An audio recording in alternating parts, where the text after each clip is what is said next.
To paraphrase Tim Cook, this is the best Xperia Sony has ever made. And I'm only 24 hours in.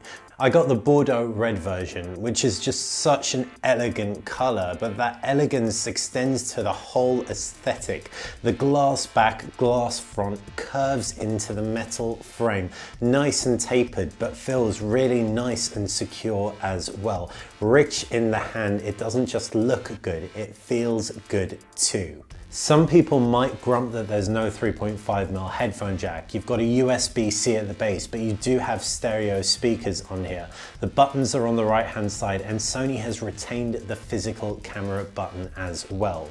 Meanwhile, you've got a SIM card slot and a micro SD card slot, while around the back, you've got the fingerprint scanner and that 19-megapixel camera with a flash. Sure, the back looks good, but the Sony Xperia XZ3 is all about that screen. The 6-inch 2K OLED panel is the first OLED we've seen in a Sony smartphone, and boy does it impress. Unlike Samsung devices and a lot of other OLEDs that we've seen, the default settings out of the box are a lot more muted.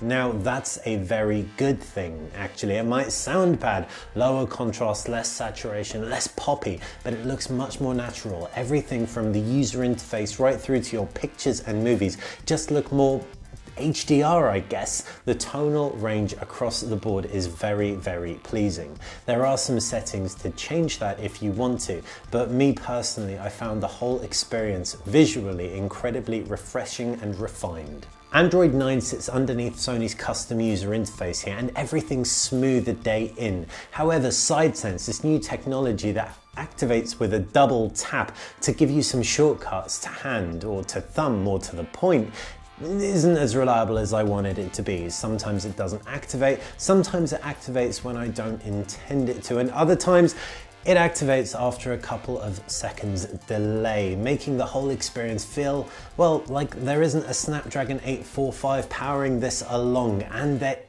is plenty of power under the hood here. It's paired with 4 GB of RAM and there's 64 GB of storage as well. So while the whole user interface experience flies, if you are getting this phone and it isn't better than the version I've got now with this very, very early unit, you may well want to turn SideSense off.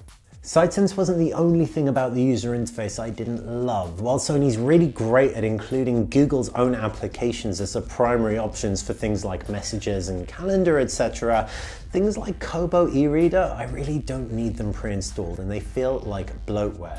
There's 64 GB of storage on here though, and it is expandable by micro SD card, so there should be enough room for all except the heaviest of RPG gamers. Picture taking on the XZ3 is not going to throw any surprises your way. It's the same sensor as found on the XZ2, and performance is similarly respectable but not class leading.